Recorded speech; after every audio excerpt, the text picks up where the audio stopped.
El juicio por asesinato. Siempre he observado una falta de valentía al momento de compartir experiencias psicológicas propias, incluso entre personas de prominente inteligencia y cultura. En especial, cuando se trata de vivencias que suceden en un contexto demasiado extraño. Casi todos los hombres temen que el oyente, ante este tipo de relatos, no encuentre un paralelo o una identificación con su vida, y que lo convierta en un objeto de rechazo o un blanco de burla. Un viajero honesto que hubiera visto alguna criatura extraordinaria semejante a una serpiente marina, no dudaría en mencionarlo.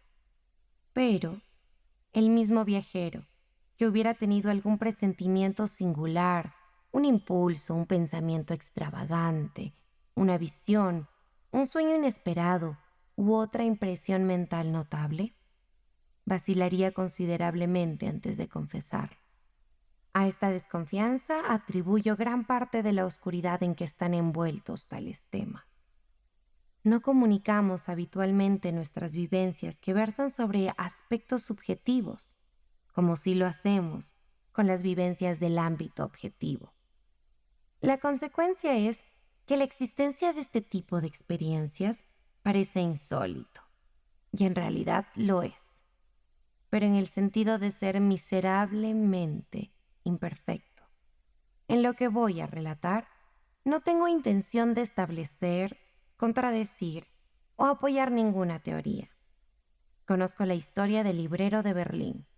He estudiado el caso de la esposa de un antiguo astrónomo real, relatado por Sir David Brewster, pero sobre todo, he seguido con sumo cuidado cada uno de los detalles, por más minúsculo que sea, de un extraordinario caso de ilusión espectral ocurrido dentro de mi círculo privado de amigos. Tal vez sea necesario decir, en cuanto a este último, que la víctima no tenía, por lejano que fuese, ningún parentesco conmigo. Una suposición errónea al respecto podría sugerir una explicación de una parte de mi propio caso, pero solo una parte. No se puede insinuar que yo haya heredado alguna facultad peculiar, porque nunca antes tuve una experiencia similar, ni la he vuelto a tener desde entonces. Hace años, no importa si fueron muchos o pocos, se cometió en Inglaterra cierto asesinato que llamó mucho la atención. Nos enterábamos del incremento de asesinatos en proporción al aumento de la atrocidad con que se realizaban. De haber podido, me hubiera gustado enterrar el recuerdo de este ser bruto en particular, mientras que su cuerpo era enterrado en la cárcel de Newgate. Me abstengo decididamente de dar la menor pista respecto al criminal. Cuando se descubrió el asesinato, el hombre que más tarde fue llevado a juicio no fue objeto de ninguna sospecha, o mejor dicho, porque no puedo ser demasiado preciso en mis hechos, no se insinuó públicamente en ninguna parte que se tuviera la más leve sospecha sobre su responsabilidad. Como en aquel momento no se hizo ninguna referencia a él en los periódicos, era evidente la imposibilidad de encontrar alguna descripción del asesino en los periódicos. Es esencial recordar este hecho. Mientras desayunaba, abrí el periódico de la mañana que contenía el relato de aquel primer descubrimiento, el cual me pareció muy interesante, por lo que lo leí con la máxima atención. Lo leí si no fueron 3. El descubrimiento se había hecho en un dormitorio y cuando dejé el periódico sentí un destello, una ráfaga, un impulso. No sé cómo llamarlo en verdad, pues no encuentro alguna palabra que lo describa satisfactoriamente. En él me pareció ver aquel dormitorio atravesando mi habitación, como si alguien hubiera intentado pintar, sin éxito, un río fluyendo. Aunque la visión se esfumó de una forma casi instantánea, fue perfectamente claro, tan nítido para observar, con una sensación de alivio que el cadáver no estaba en la cama. No fue en ningún lugar romántico donde tuve esta curiosa sensación, sino en una habitación de Piccadilly, muy cerca de la esquina de St. James Street. Era algo completamente nuevo para mí. Me encontraba en ese momento en mi sillón, y la sensación fue acompañada de tan peculiar escalofrío que hizo mover el sillón de su sitio. Me acerqué a una de las ventanas. Hay dos en la habitación, y esta se encuentra en el segundo piso, para refrescarme la vista con los objetos que se movían en Piccadilly. Era una luminosa mañana de otoño, y la calle estaba reluciente y alegre. El viento soplaba con fuerza. Cuando me asomé, una ráfaga de viento tomó y arremolinó las hojas caídas del parque, formando un pilar o haciéndolas mover en espiral. Cuando el pilar cayó y las hojas se dispersaron, vi a dos hombres en el lado opuesto del camino, yendo de oeste a este. Iban uno detrás del otro. El primero miraba a menudo por encima del hombro. El segundo le seguía a una distancia de 30 pasos, levantando la mano derecha con un gesto amenazador. En primer lugar, me llamó la atención la singularidad y la firmeza del gesto en un lugar tan público. Y en segundo lugar, la circunstancia más notoria. Nadie les prestó atención. Ambos hombres se abrieron paso entre los transeúntes con una suavidad que apenas se correspondía con la acción de caminar sobre la acera. Extrañamente, según lo que yo podía ver, ninguna persona se detuvo para cederles el paso, ni siquiera para mirarlos. Al pasar ante mis ventanas, vi sus dos rostros con gran nitidez y supe que tendría la capacidad de reconocerlos en cualquier parte. No es que yo hubiese notado conscientemente algo excepcional en ninguna de las caras, excepto que el hombre que iba primero tenía un aspecto inusualmente bajo y que el semblante del hombre que le seguía era del color de la cera sucia. Soy soltero y mi ayuda de cámara y su esposa conforman todo el servicio. Mi ocupación es una sucursal bancaria y desearía que mis obligaciones como jefe de departamento fueran tan ligeras como popularmente se cree que son. Aquel otoño me obligaron a quedarme en la ciudad, pese a que yo necesitaba un cambio. No estaba enfermo, pero tampoco me encontraba muy bien. Al lector le corresponde sacar sus propias conclusiones del hecho de que me sentía hastiado, junto a la deprimente sensación de una vida monótona y con una ligera indigestión. Mi renombrado médico me ha asegurado que mi estado real de salud en aquel momento no justifica una descripción más fuerte. Por ello cito su descripción hecha cuando se la solicité. A medida que las circunstancias del asesinato, que se iban desentrañando gradualmente, se apoderaban cada vez más de la opinión pública, yo las mantenía alejadas de mi atención, informándome lo menos posible acerca de ellas en medio de la excitación general. Pero sabía que se había dictado un veredicto de homicidio doloso contra el presunto asesino y que éste había sido internado en Newgate para ser juzgado. También sabía que su juicio había sido aplazado durante una sesión del Tribunal Penal Central por falta de tiempo para la preparación de la defensa.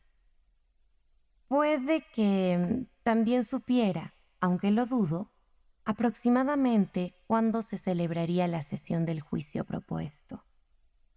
Mi sala, mi dormitorio y el vestidor están en el mismo piso. Con este último solo hay comunicación a través del dormitorio. Es cierto que hay una puerta en él, que en otro tiempo comunicaba con la escalera, pero una parte de la grifería de mi baño durante algunos años pasaba a través de ella. En la misma época y como parte del mismo arreglo, la puerta fue clavada y estucada. Una noche, a última hora, me encontraba en mi dormitorio, dando algunas indicaciones a mi criado antes de que se acostara. Mi cara estaba orientada hacia la única puerta disponible de comunicación con el vestidor, la cual estaba cerrada. Mi criado estaba de espaldas a esta puerta. Mientras le hablaba, vi que se abría y que entraba un hombre haciendo gestos con una actitud seria y ansiosa. Aquel hombre era el que iba detrás del otro por Piccadilly, cuyo rostro tenía el color de la cera sucia. La figura, tras hacer una seña, retrocedió y cerró la puerta. De inmediato, crucé el dormitorio, abrí la puerta del vestidor y miré dentro. Ya tenía una vela encendida en la mano. No esperé ver la figura en el vestidor. Y no la vi allí. Consciente de que mi criado estaba asombrado, me volví hacia él y le dije: «Derrick, ¿puedes creer que en mis fríos sentidos creí ver un...?» Le puse una mano sobre su pecho y, tras un repentino sobresalto, el temblor se apoderó de su cuerpo. Luego de unos segundos contestó: «Oh, señor. Sí, señor. Un muerto haciéndole señas». Ahora bien, no creo que John Derrick, mi fiel criado durante más de 20 años, tuviera la menor impresión de haber visto tal figura hasta que lo toqué. El cambio en él fue tan asombroso y repentino que creo plenamente que obtuvo la visión, de alguna manera oculta, a través de mí, en ese preciso instante. Le pedí a John Derrick que trajera un poco de brandy. Le di un trago y me alegré de tomar uno. No le dije ni una palabra de lo que había precedido al fenómeno de aquella noche. Reflexionando sobre ello, tuve la absoluta certeza de que nunca antes había visto aquella cara, excepto en aquella ocasión en Piccadilly. Comparando aquella expresión cuando me hacía señas en la puerta con la que hizo cuando levantó la mirada fijamente hacia mi ventana, llegué a la conclusión de que en la primera ocasión había tratado de perpetuarse en mi memoria y que en la segunda se había asegurado de ser recordado inmediatamente. Aquella noche no me sentí cómodo, aunque tenía la certeza inexplicable de que la figura no volvería. Al amanecer, caí en un sueño profundo del que me despertó John Derrick, que se acercó a mi cama con un papel en la mano. Al parecer, este papel había sido objeto de un altercado en la puerta entre su portador y mi criado.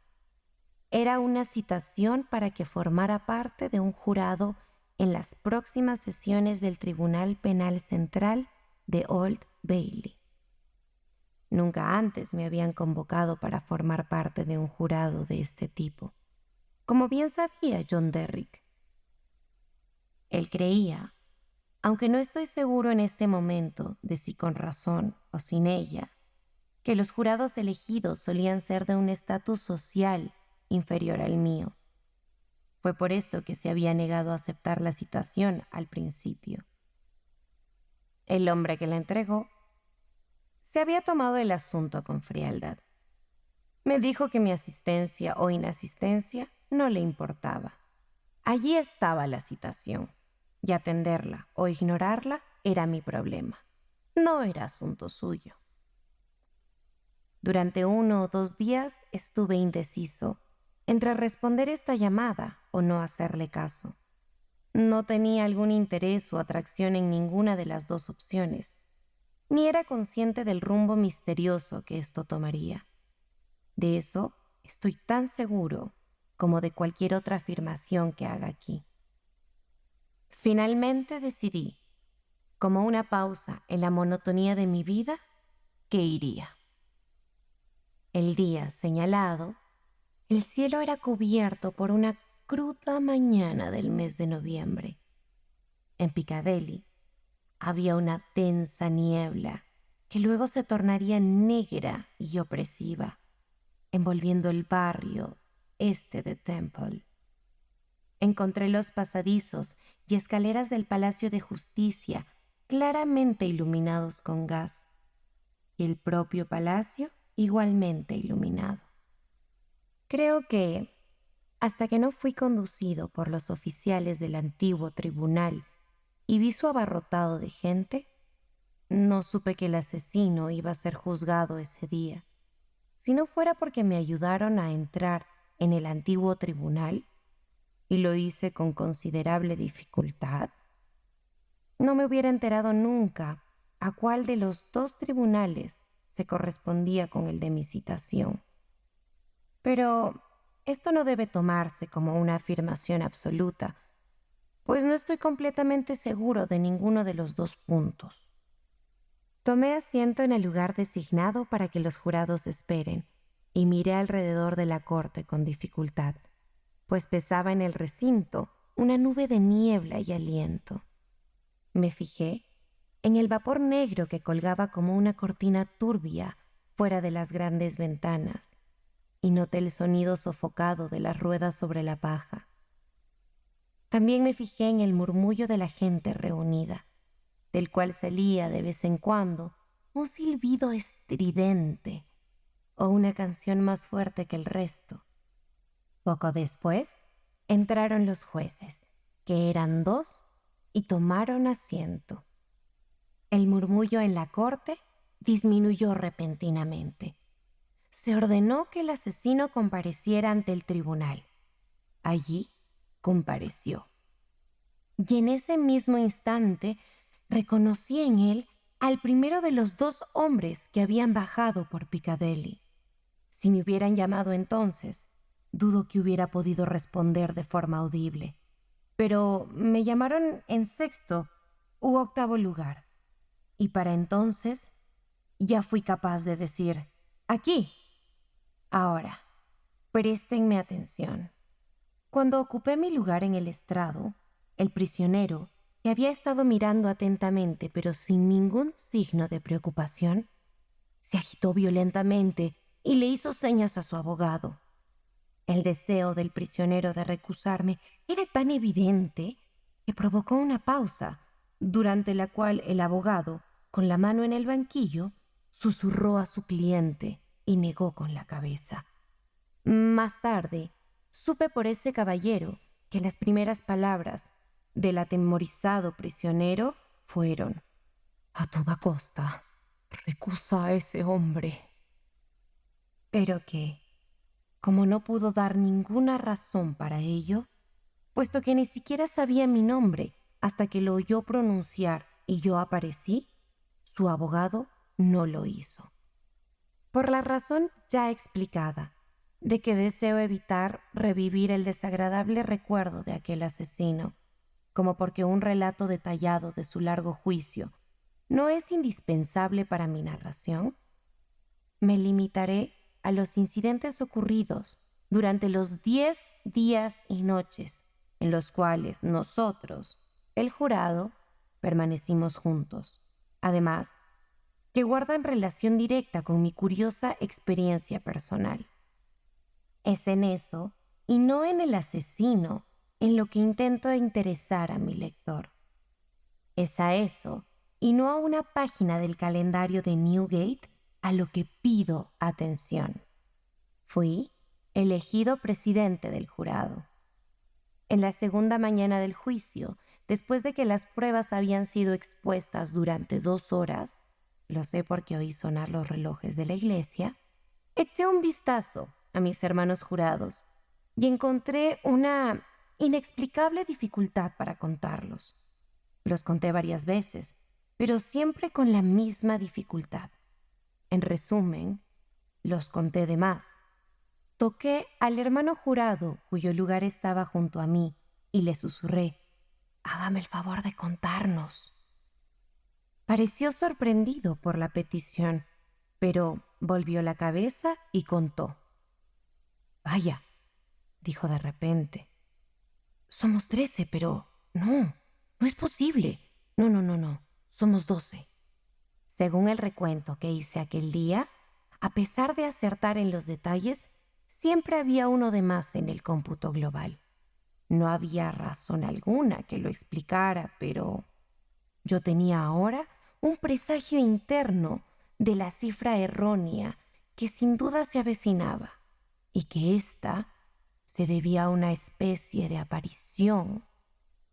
El jurado fue alojado en una taberna de Londres. Todos dormíamos en una gran habitación, en compartimentos separados, y estábamos a cargo y bajo la mirada constante del oficial que había jurado mantenernos a salvo. No veo ninguna razón para ocultar el verdadero nombre de aquel oficial. Era inteligente, muy educado y servicial, y me alegró oírlo, muy respetado en la ciudad. Tenía una presencia agradable, buenos ojos, unos bigotes negros envidiables y una voz cálida y sonora. Se llamaba señor Harker. Cuando por la noche cada quien se iba a su cama, la del señor Harker estaba tendida al otro lado de la puerta. La noche del segundo día, como no tenía ganas de acostarme y vi al señor Harker sentado en su cama, me senté a su lado y le ofrecí una pizca de tabaco en polvo. Cuando la mano del señor Harker tocó la mía al cogerlo de mi caja, le recorrió un escalofrío peculiar y dijo: «¿Quién es este?». Siguiendo los ojos del señor Harker y mirando a lo largo de la habitación, volví a ver la figura que esperaba. El segundo de los 2 hombres que habían bajado por Piccadilly. Me levanté y avancé unos pasos. Luego me detuve y miré al señor Harker. Luego de unos segundos, sereno, se echó a reír y comentó en un tono jovial: «Por un momento pensé que teníamos un jurado de más y sin cama. Pero veo que fue una sombra proyectada por la luz de la luna». Sin hacer ninguna revelación al señor Harker, pero invitándole a dar un paseo conmigo hasta el final de la habitación, observé lo que hacía la figura. Permaneció unos instantes junto a la cama de cada uno de mis 11 colegas jurados, colocándose cerca de la almohada. Se dirigía siempre hacia el lado derecho de la cama y se extinguía cruzando a la cama contigua, pasando por los pies. Por el movimiento de la cabeza, parecía que se limitaba a mirar pensamientos de cada uno de los jurados acostados. No se fijaba en mí ni en mi cama, que era la más cercana a la del señor Harker. Daba la impresión de que salía por donde entraba la luz de la luna, por una ventana alta, como si caminara sobre el tramo de una escalera situada en el aire. A la mañana siguiente, durante el desayuno, supimos que todos los presentes habían soñado la noche anterior con el hombre asesinado, excepto el señor Harker y yo. Ahora me sentía tan convencido de que el segundo hombre que había bajado por Piccadilly era el asesinado, por así decirlo. Me lo hizo saber como si realmente hubiera emitido su propio testimonio inmediato. Pero incluso si esto ocurrió, lo hizo de una manera para la que yo no estaba preparado en absoluto. El quinto día del juicio, cuando el caso de la acusación estaba llegando a su fin, se presentó como prueba una miniatura del hombre asesinado, que faltaba de su dormitorio cuando se descubrió el crimen y que se encontró después en un escondite donde se vio al asesino cavando. Tras ser identificada por el testigo, fue llevada al tribunal y luego la pasaron al jurado para que la inspeccione. Cuando un oficial vestido con una toga negra se dirigía con ella hacia mí, la figura del segundo hombre que había bajado por Piccadilly surgió impetuosamente de entre la multitud. Le arrebató la miniatura al oficial y me la dio con sus propias manos. diciendo al mismo tiempo, en un tono bajo y hueco, antes de que yo viera la miniatura, que estaba en un medallón. Yo era más joven entonces, y mi cara no estaba desangrada. También se interpuso entre mí y el colega a quien yo le habría dado la miniatura, y así pasó por todo nuestro número y volvió a mi poder. Sin embargo, ninguno de ellos lo detectó. En la mesa, y en general, cuando nos encerrábamos juntos bajo la custodia del señor Harker, como pueden imaginar, discutíamos mucho sobre las diligencias del día. Aquel quinto día, una vez cerrado el caso de la acusación y teniendo ante nosotros la cuestión en su forma completa, nuestra discusión fue más animada y seria. Entre nosotros había un sacristán, el idiota más cabezadura que jamás he visto en libertad, que se opuso a las pruebas más claras y con las objeciones más absurdas, y que fue apoyado por dos parásitos parroquiales flácidos. Estos tres pertenecían a un distrito tan atacado por la fiebre que deberían haber juzgado 500 asesinatos. Cuando estos traviesos, cabezas de chorlito, armaban un mayor alboroto, lo que ocurrió hacia medianoche, mientras algunos de nosotros ya nos preparábamos para ir a la cama, volví a ver al hombre asesinado. Estaba de pie detrás de ellos, haciéndome señas. Cuando me acerqué a ellos e intervine en la conversación, se retiró inmediatamente. Este fue el comienzo de una serie de apariciones separadas, confinadas en aquella larga habitación en la que estábamos encerrados. Cada vez que un grupo de mis colegas jurados juntaban sus cabezas, yo veía la cabeza del hombre asesinado entre las suyas. Siempre que su comparación de notas iba en su contra, él me hacía señas solemnes e irresistibles. Hay que tener en cuenta que, hasta la presentación de la miniatura, el quinto día del juicio, nunca había visto su aparición en el tribunal. 3 cambios ocurrieron cuando empezó la defensa. Primero, mencionaré 2 de ellos. La figura estaba ahora continuamente en el tribunal y nunca se dirigía a mí, sino siempre a la persona que estaba hablando en ese momento. Por ejemplo, la garganta del hombre asesinado había sido cortada en línea recta. En el discurso de apertura de la defensa, se sugirió que el fallecido podría haberse cortado él mismo la garganta. En ese mismo momento, la figura con la garganta en el espantoso estado referido se situó junto al codo del orador, moviendo la tráquea de un lado a otro, ahora con la mano derecha, ahora con la mano izquierda, sugiriendo enérgicamente la imposibilidad de que semejante herida hubiera sido autoinfligida por cualquiera de sus 2 manos. Otro cambio se dio al comparecer el testigo de cargo, una mujer, al decir que el prisionero era el más amable de la humanidad. En ese momento, el personaje estaba en el suelo delante de ella, mirándola fijamente a la cara y señalando el mal aspecto del prisionero extendiendo el brazo y un dedo. El tercer cambio que ahora se añade me impresionó fuertemente como el más marcado y llamativo de todos.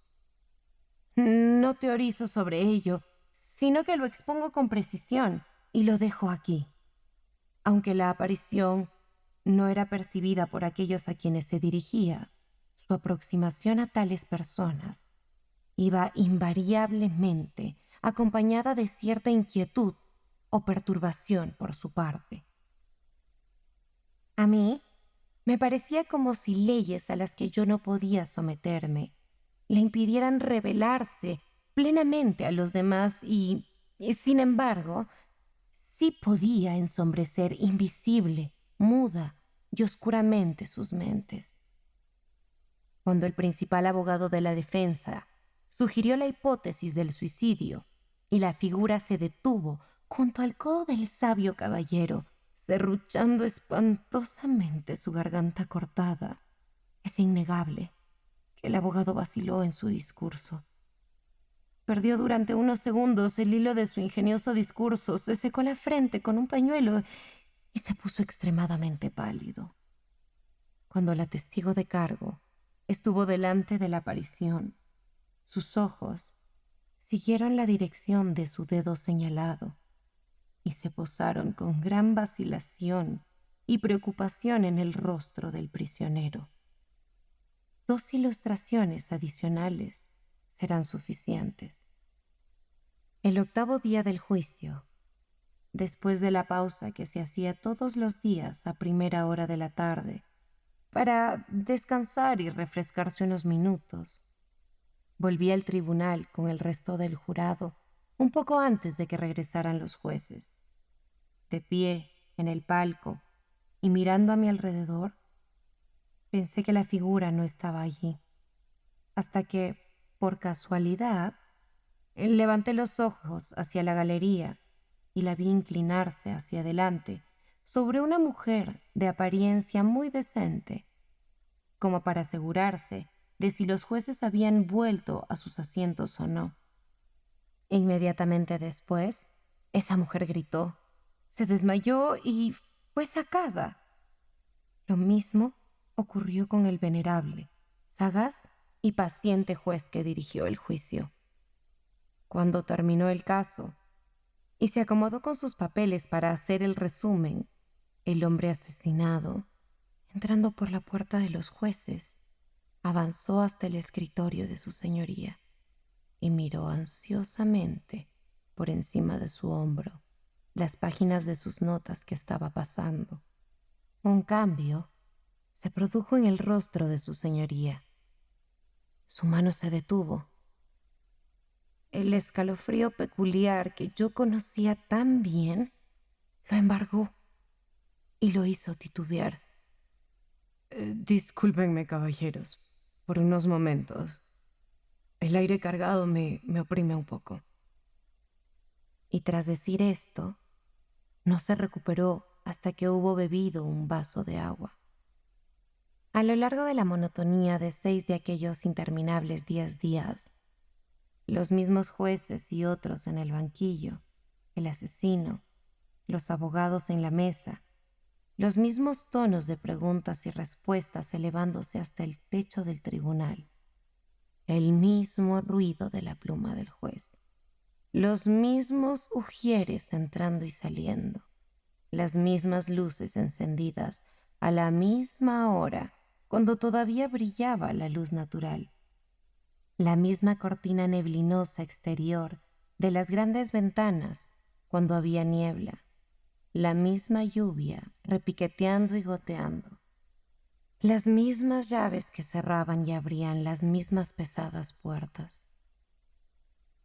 En ningún momento, a través de toda aquella monotonía que me hacía sentir como si yo hubiera sido presidente del jurado durante un largo periodo de tiempo y Piccadilly hubiera florecido junto con Babilonia, el asesinado no perdió ni un solo rastro de lucidez ante mis ojos, ni fue en ningún momento menos evidente que cualquier otra persona que estuviera allí. No debo omitir, como cuestión de hecho, que ni una sola vez vi a la aparición que yo llamo por el nombre de el hombre asesinado mirar al asesino. Una y otra vez me preguntaba, ¿por qué no lo hace? Pero nunca lo hizo. Tampoco volvió a mirarme después de la presentación de la miniatura, hasta que llegaron los últimos minutos finales del juicio. Nos retiramos a reflexionar 7 minutos antes de las 10 de la noche. El sacristán idiota y sus 2 parásitos parroquiales nos dieron tantos problemas que volvimos 2 veces al tribunal para pedir que se releyeran ciertos extractos de las notas del juez. 9 de nosotros no teníamos la menor duda sobre esos pasajes, ni creo que nadie en el tribunal. Sin embargo, el triunvirato conformado por un trío de cabezas duras, sin otra idea que la obstrucción, los impugnó por esa misma razón. Al final, nos impusimos, y finalmente el jurado regresó al tribunal a las 12:10. El hombre asesinado se encontraba en ese momento justo enfrente del palco del jurado, al otro lado del tribunal. Cuando ocupé mi lugar, sus ojos se posaron en mí con gran atención. Parecía satisfecho y lentamente sacudió un gran velo gris que llevaba en el brazo por primera vez sobre su cabeza y toda su figura. Al pronunciar nuestro veredicto, culpable, el velo se desplomó. Todo desapareció y su lugar quedó vacío.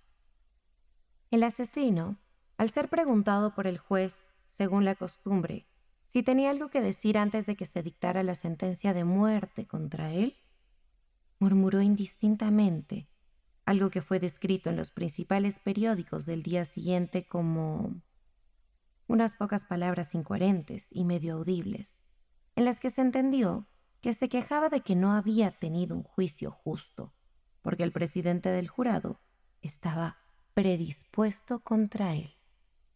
La notable declaración que realmente hizo fue la siguiente. Su señoría, supe que era un hombre condenado desde el momento en que el presidente de este jurado entró. Su señoría, sabía que nunca me dejaría libre porque antes de encarcelarme, de alguna manera llegó a mi cama por la noche, me despertó y me puso una soga alrededor del cuello. Un baile de máscaras. Un baile de máscaras. Dije que no estaba para nadie. Uno de mis amigos forzó la entrada. Mi sirviente anunció al señor Anthony R. Detrás del uniforme de Joseph vi la punta de un abrigo negro. Es probable que quien llevaba el abrigo, desde su perspectiva, viera el cuello de mi bata. Imposible esconderme. «Está bien, que pase», exclamé en voz alta. «Que se vaya al diablo». Pensé, mientras trabajas, solo la mujer que amas puede interrumpirte sin que te moleste, porque en el fondo siempre le interesa lo que estás haciendo. Me acerqué a él con la cara de fastidio de un escritor interrumpido en uno de los momentos de mayor duda en sí mismo, pero lo encontré tan pálido y con ojeras que lo primero que le pregunté fue: «¿Qué te sucede? ¿Qué te ocurrió?» «Permíteme respirar», respondió. «Te contaré todo, tal vez sea un sueño, o quizás esté enloqueciendo». Se dejó caer en un sillón y se cubrió el rostro con las manos. Lo observé sorprendido. Tenía el cabello mojado por la lluvia. Los zapatos, las rodillas y el borde de los pantalones estaban llenos de lodo. Me asomé por la ventana. Vi a su sirviente y su carruaje en la puerta. No entendía nada de lo que estaba pasando. Notó mi asombro. «Estuve en el cementerio de Père Lachaise», reveló. «¿A las 10 de la mañana?» «Estuve allí desde las 7. Maldita fiesta de máscaras». No podía relacionar una fiesta de máscaras con Père Lachaise. Me resigné y, apoyándome en el borde de la chimenea, empecé a preparar un cigarro con la calma y paciencia de un latino. Mientras se decidía a hablar, le insinué a Anthony que solía valorar gestos como ese. Me agradeció con un gesto, pero rechazó mi ayuda. Finalmente intenté encender el cigarro. Anthony me detuvo. «Alexandre», me dijo, «por favor, escucha». «Pero si llevas un buen rato aquí y no has dicho nada». Es una historia realmente rara». Me levanté. Dejé el cigarro en el borde de la chimenea y me quedé mirándolo con resignación. Comenzaba a pensar, al igual que él, que estaba perdiendo la cordura. ¿Recuerdas la fiesta en la ópera? ¿Donde nos conocimos? Preguntó tras un silencio. ¿La última donde había al menos 200 personas? Ese mismo. Te dejé con la idea de sumergirme en una de esas experiencias que me mencionaron con una rareza, incluso en esos tiempos tan insólitos. Intentaste persuadirme para no hacerlo. Un destino fatal me guió. Oh, tú, ¿por qué no presenciaste todo? Tú que tienes ese don de observar. ¿Por qué no estabas allí, Hoffman, o Callot, para capturar la escena mientras lo fantástico y cómico se desplegaba ante mis ojos? Descontento y melancólico, estuve a punto de salir de la ópera. Llegué a un salón abarrotado y bullicioso. Pasillos, palcos, platea, todo estaba lleno. Me paseé por el lugar. 20 personas disfrazadas me reconocieron y me dijeron quiénes eran. Todos eran líderes, aristócratas, empresarios, vistiendo disfraces indignos de payasos, mensajeros, bufones o vendedoras de pescado. Todos eran jóvenes de buena familia, educados, talentosos. Y allí, olvidando su educación, su talento, revivían una noche del periodo de la regencia, en medio de estos tiempos tan calmados y serios. Me habían contado sobre esto, y aún así no podía creerlo. Subí unos peldaños y, recostado contra una columna, parcialmente escondido, observé esa multitud que se movía ante mí. Sus disfraces multicolores y grotescos formaban una vista surrealista. La música comenzó a tocar. Fue entonces cuando esas figuras bufonescas comenzaron a moverse al ritmo de esa orquesta, cuyo sonido era interrumpido por gritos, carcajadas y aullidos. Se tomaban de las manos, brazos, cuellos, formando un largo espiral. Bailaban con tal intensidad que levantaban el polvo, que brillaba bajo la tenue luz de los candelabros.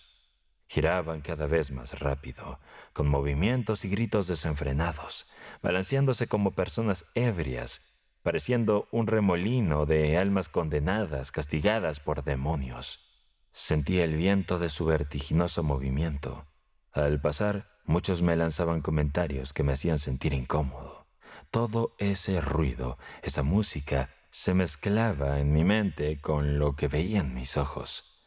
Pronto empecé a dudar si lo que veía era real o un sueño. Si acaso yo era el que estaba perdiendo la razón y ellos estaban en lo correcto. Me vi tentado a sumergirme en ese caos, como Fausto en la fiesta de las brujas, y sentí que yo también tendría esos mismos gritos y risas. De ese momento al de la locura hay un solo paso. Me sentí aterrado. Salí corriendo de esa sala, con ecos de alaridos persiguiéndome hasta la puerta de salida, como si fueran los gritos desesperados de animales en un abismo. Me paré un instante en el porche para recuperarme. No quería salir a la calle. Con tanto desorden en mi ser podría perderme. Quizás podría ser empujado por un coche que no hubiera notado que se acercaba. Me sentía como alguien ebrio que está comenzando a recobrar cierta lucidez y reconoce su condición, y aunque siente que su voluntad regresa, su fuerza no. Con la mirada fija se mantiene inmóvil apoyado en un poste o en un árbol de una plaza. Justo en ese instante, un coche se paró enfrente y una mujer descendió, o mejor dicho, saltó desde el vehículo. Se adentró en el porche mirando a ambos lados como si estuviera desorientada. Llevaba puesto un disfraz oscuro y una máscara de terciopelo cubría su rostro. Se aproximó a la entrada. «¿Tu entrada?», dijo el guardia. «¿Mi entrada?», replicó ella. «No la tengo». «Entonces cómprala en la boletería». La mujer del disfraz regresó al porche y revisó con ansiedad todos sus bolsillos. «No tengo dinero», exclamó. «Ah, este anillo. ¿Me darías una entrada por este anillo?», propuso. «Eso no se puede», respondió la boletera. «No aceptamos ese tipo de tratos». Y rechazó el anillo, que cayó y rodó hasta donde yo estaba. La mujer enmascarada se quedó paralizada, olvidando el anillo, sumergida en sus pensamientos. Le recogí el anillo y se lo devolví. A través de su máscara sentí que sus ojos se clavaban en los míos. «Debes ayudarme a entrar», me pidió. «Por favor, te lo ruego». «Pero estoy por irme, señora», le contesté. «Entonces, dame 6 pesos por este anillo y me estarás haciendo un gran favor». Le devolví el anillo a su dedo. Fui a la boletería y compré 2 tickets. Entramos juntos nuevamente. Al llegar al patio noté que titubeaba. Luego, con su otra mano, aferró fuertemente mi brazo. «¿Te sientes mal?», le inquirí. No, está bien», respondió. «Solo un poco mareada».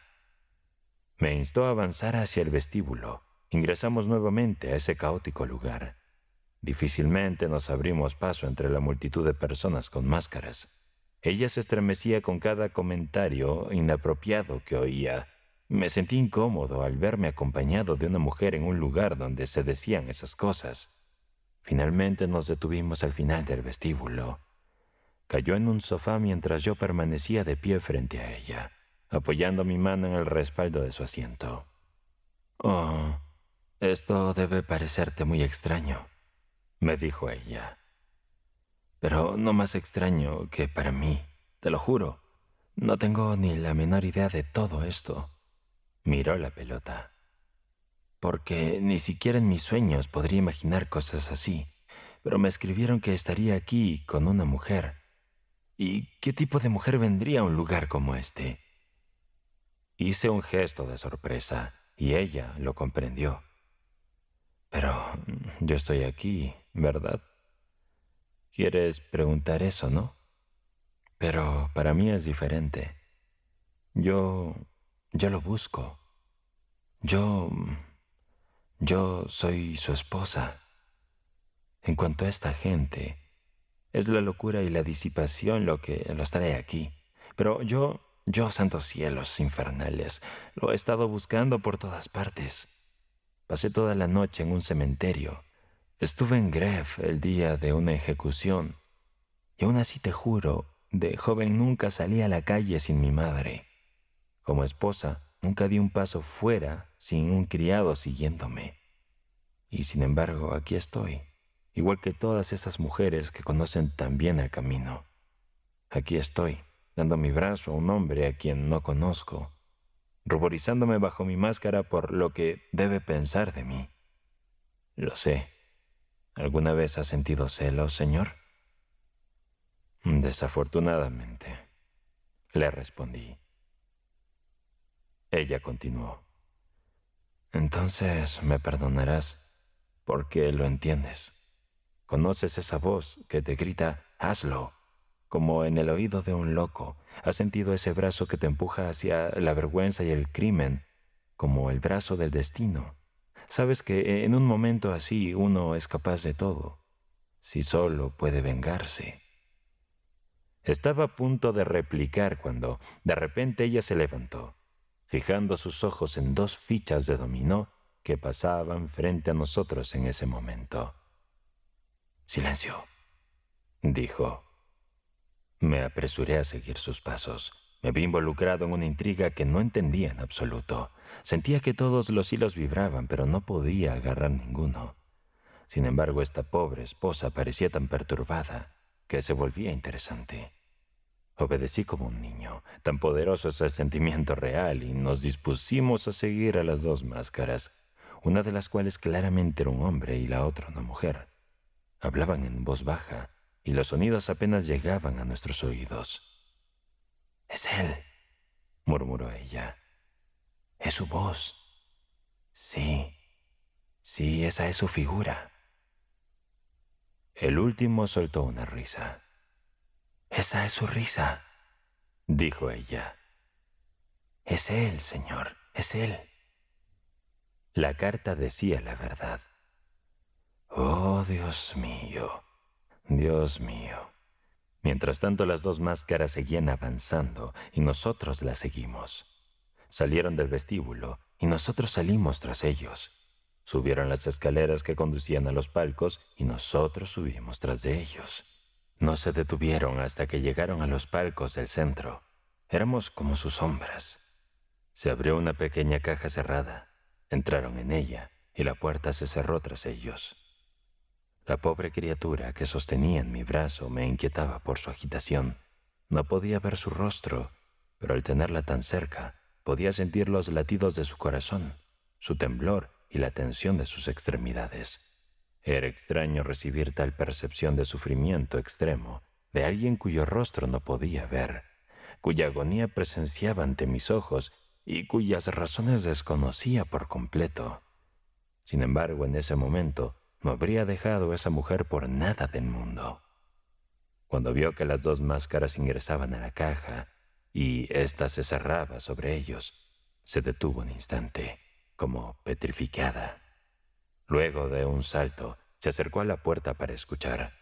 En su posición, cualquier movimiento la habría delatado y arruinado. La agarré bruscamente por el brazo, abrí la puerta de la caja vecina, la traje hacia mí, bajé la reja y cerré la puerta. «Si deseas escuchar», le dije, «al menos hazlo desde aquí». Ella se arrodilló y apoyó su oído en el tabique, mientras yo permanecía de pie en el lado opuesto, con los brazos cruzados, la cabeza inclinada y pensativo. Todo lo que había podido observar de esa mujer indicaba una belleza excepcional. La parte inferior de su rostro, que no estaba cubierta por la máscara, era juvenil, tersa y redondeada. Sus labios eran rojos y delicados. Sus dientes, que la máscara de terciopelo negra que caía justo por encima de ellos hacía parecer aún más blancos, eran pequeños, separados y brillantes. Su figura, para ser sostenida entre los dedos, su cabello negro y sedoso se derramaba profusamente bajo la capucha de su dominio, y el pie de un niño que asomaba juguetón bajo su falda parecía luchar por encontrar equilibrio, siendo todo ágil, grácil y etéreo como era. Qué asombrosa obra de perfección debía ser. El afortunado que la tuviera en sus brazos, que experimentara todas las pasiones de ese espíritu entregado al amor, que sintiera los latidos de su corazón contra el suyo, sus temblores, sus palpitaciones nerviosas, y que pudiera decir, todo esto es por amor a mí, solo a mí entre millones de hombres, por mí el elegido. Oh, ese hombre, ese hombre. Estos eran mis pensamientos cuando de repente vi a la mujer se levantaba, se giraba hacia mí y me decía con voz quebrada y apasionada, «Monsieur, soy hermosa, lo juro, soy joven, tengo solo 19 años. Hasta ahora he sido pura como un ángel de la creación». Oh, bien. Me rodeó el cuello con los brazos. Oh, bien. Soy tuya. Tómame.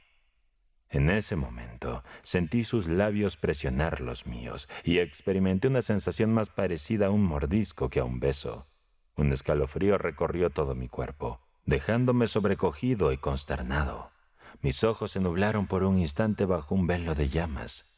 10 minutos después, la tenía en mis brazos, desmayada, medio muerta y sollozando.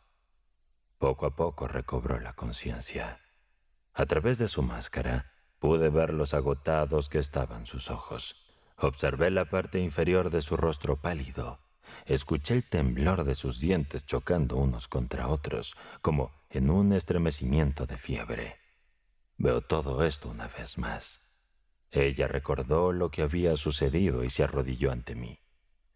«Si tienes algún tipo de compasión», me dijo sollozando, «alguna piedad, aparta tus ojos de mí. No intentes conocerme jamás. Déjame ir y olvídame. Yo también trataré de olvidar». Al escuchar estas palabras, se levantó de un salto, abrió la puerta de golpe y volvió a mirarme. «No me sigas, por favor. Monsieur, no me sigas», exclamó. La puerta se abrió con violencia. Se cerró de nuevo entre ella y yo. La apartó de mi vista como una aparición. Nunca la volví a ver. Nunca más la he visto. Desde entonces, durante los últimos 6 meses, la he buscado por todas partes. en bailes, espectáculos, paseos. Cada vez que he visto a una mujer de figura esbelta, con pies de niña, cabello negro, la he seguido, me he acercado, he mirado su rostro esperando que su rubor me la delatara. Pero en ningún lugar la he vuelto a encontrar, en ningún lugar la he vuelto a ver, excepto en la noche, excepto en mis sueños. Ahí siempre regresa. La siento, siento sus brazos, sus caricias punzantes, tan apasionadas como si estuviera algo de lo demoníaco en ella.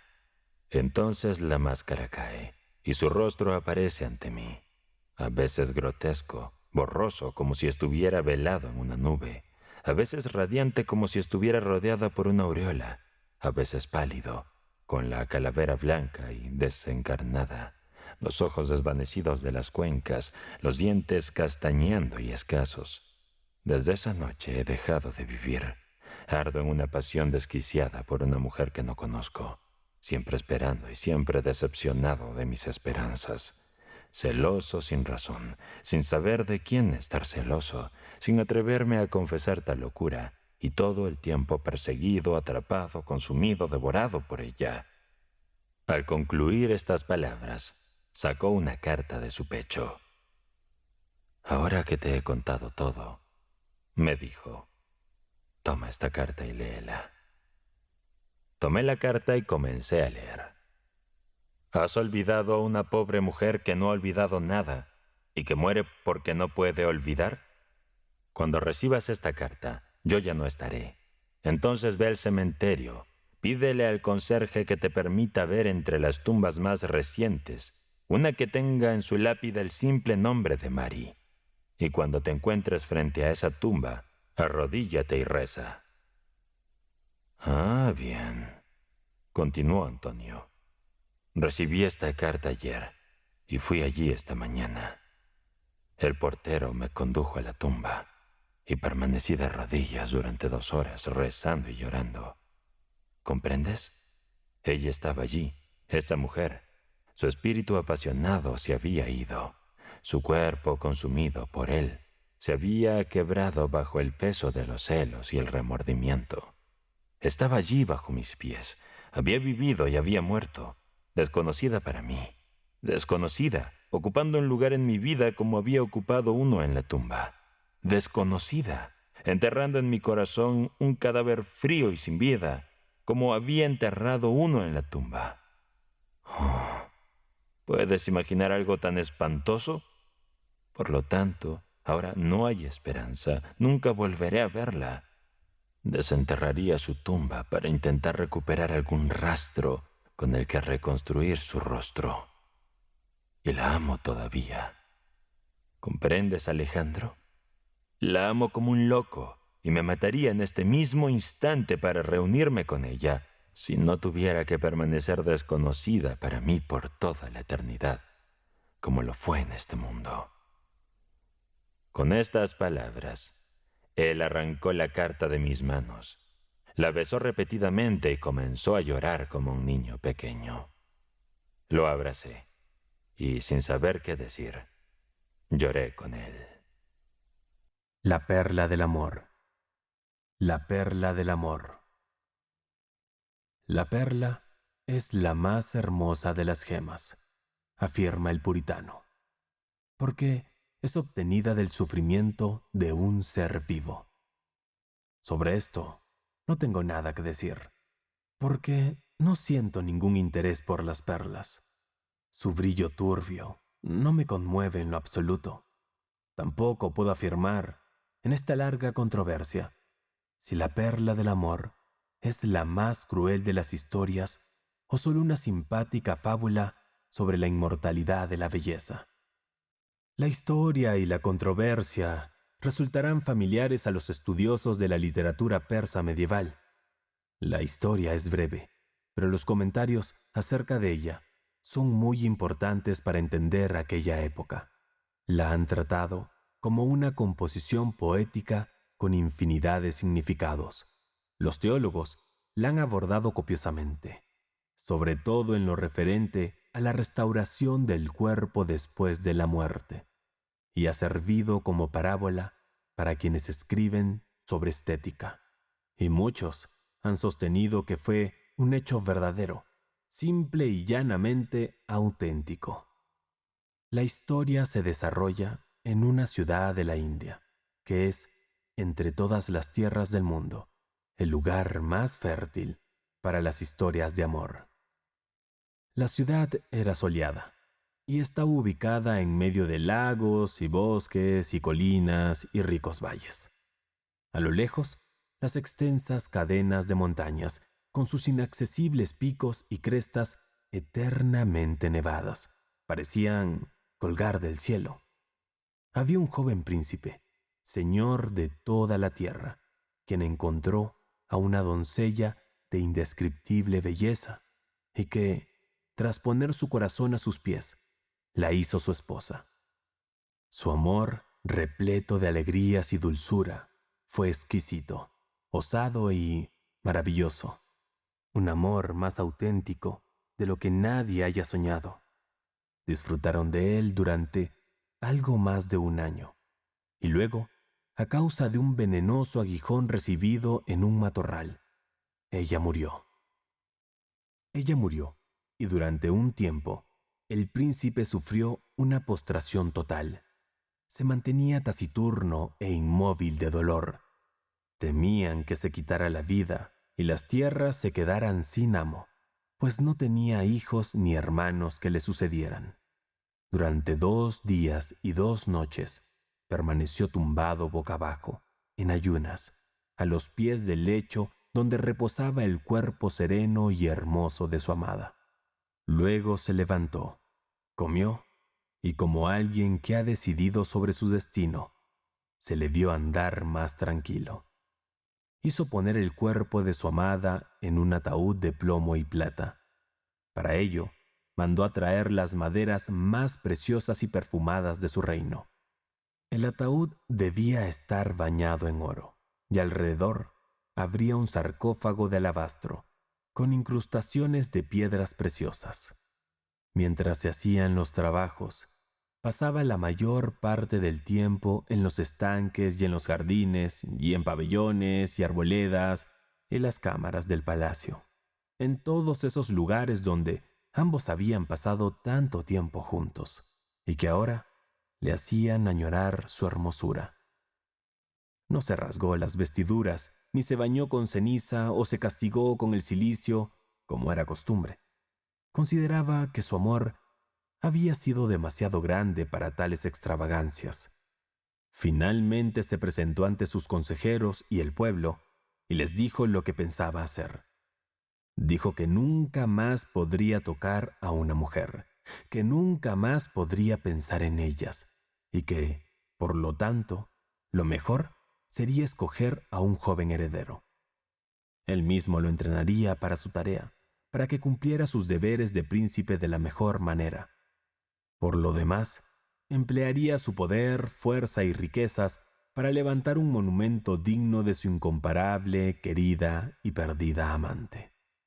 Un monumento que debería ser de una gracia y belleza perfectas, más maravilloso de lo que ningún otro edificio había sido o podría ser jamás.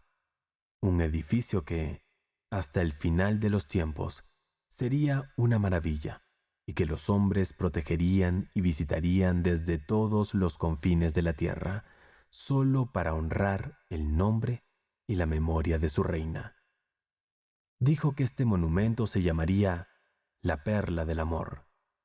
Sus concejales y el pueblo estuvieron de acuerdo, y así lo hizo. Año tras año, se dedicó a construir y adornar la Perla del Amor. El cimiento fue excavado en roca viva, en un lugar donde parecía contemplarse el desierto nevado de la gran montaña, al otro lado del Valle del Mundo.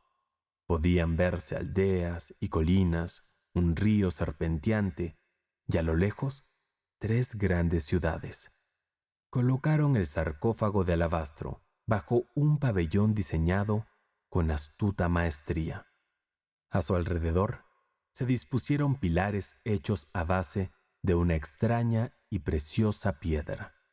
También levantaron muros labrados y calados, y una gran urna de mampostería con una cúpula y exquisitos pináculos, tan brillantes que parecían una joya. Al inicio, el diseño de la perla del amor era menos audaz y elegante de lo que se volvió más tarde. Al principio era más pequeña y estaba en exceso labrada, y tenía muchas pantallas perforadas y grupos de pilares de color rosado, donde el sarcófago yacería como un niño dormido entre las flores. La primera cúpula estaba cubierta de tejas verdes, enmarcadas y sujetas con alambres de plata. Pero todo esto se retiró, porque parecía muy simple, incluso escaso de ambición para la desbordada imaginación del príncipe, que cada día iba en aumento. Dejó de ser el joven agraciado que había amado a su reina. Ahora era un hombre serio y decidido, totalmente entregado a la construcción de la perla del amor. En cada año de trabajo, había aprendido formas nuevas de diseñar arcos, muros y contrafuertes. Había adquirido un mayor conocimiento sobre el material que tenía que utilizar y había conocido cientos de piedras, tonalidades y efectos que nunca se le hubieran ocurrido al principio. Su sentido del color se hizo más fino y sofisticado, y ya no le importaba el brillo esmaltado y dorado, como de templo iluminado, que tanto le había obsesionado al principio. Ahora buscaba los sutiles matices de las grandes distancias y las sombras recónditas, o el azul del cielo despejado y la oscura grandiosidad del espacio. Se cansó por completo de las esculturas, cuadros, ornamentos y de los acabados y detalles colocados por los obreros. Esos adornos son agradables a la vista, dijo de sus primeras decoraciones, e hizo que las pusieran en edificios secundarios, donde no estorbaran ni afectaran su diseño principal. Su arte crecía cada vez más. Con asombro y admiración, la gente vio cómo la perla del amor evolucionaba lentamente hasta alcanzar una magnificencia sobrehumana. No sabían claramente cuál sería el trabajo final, pero nunca habían visto algo tan sublime. «¡Maravillosos milagros!», susurraban. «Son los milagros que el amor puede forjar del mismo amor». Y todas las mujeres, por encima del amor hacia cualquier otro hombre, amaban al príncipe por su devoción. En medio del edificio había un gran pasillo, cuya vista comenzó a interesar cada vez más al príncipe. Desde la entrada miraba la inmensa galería de columnas cruzando la zona central, de la que hacía tiempo habían desaparecido las ostentosas columnas rosadas, bajo las que yacería el sarcófago, y sería visto a 200 millas de distancia, como el rey de las montañas nevadas. Los pilares, arcos y contrafuertes se elevaban y flotaban a ambos lados, perfectos y al mismo tiempo discretos. Cuando los hombres vieron por primera vez aquella sutil belleza, se exaltaron y temblaron, y sus corazones se postraron. Muy a menudo el príncipe iba a aquel pasillo para deleitarse con la vista que éste proporcionaba, profundamente conmovido y al mismo tiempo ligeramente insatisfecho por su trabajo. Siempre mandaba que cambiaran algo, cualquier cosa, y un día dijo que el sarcófago estaría mejor sin el pabellón, e hizo que lo desmantelaran. Al día siguiente vino, pero no dijo nada, y fue igual al siguiente y al siguiente. Durante 2 días se ausentó por completo. Después regresó con un arquitecto, 2 maestros artesanos y su comitiva real. Todos miraron de pie y en silencio la serena inmensidad de su logro. No había ni la más mínima huella de pelusa en su perfección. Era como si el dios de la belleza natural se hubiera apropiado de la paternidad del monumento. Solo había una cosa que estropeaba la armonía absoluta. Había cierta desproporción en el sarcófago. Nunca había sido ampliado ni tocado. ¿Cómo podría ser ampliado si estaba allí desde los primeros días? Desafiaba a la vista, desentonaba, rompía la simetría. En aquel sarcófago estaba la urna de plomo y plata, y en esa urna de plomo y plata estaba la reina, la causa original de toda aquella belleza. Ahora, aquel sarcófago no era más que un obstáculo incongruente en la hermosa vista de la perla del amor. Era como si alguien hubiera dejado caer una vieja maleta en el cristalino mar. Largo rato caviló el príncipe, sin que nadie adivinara lo que pasaba por su mente. Por fin habló. Señaló el sarcófago. «Llévense esa cosa», dijo.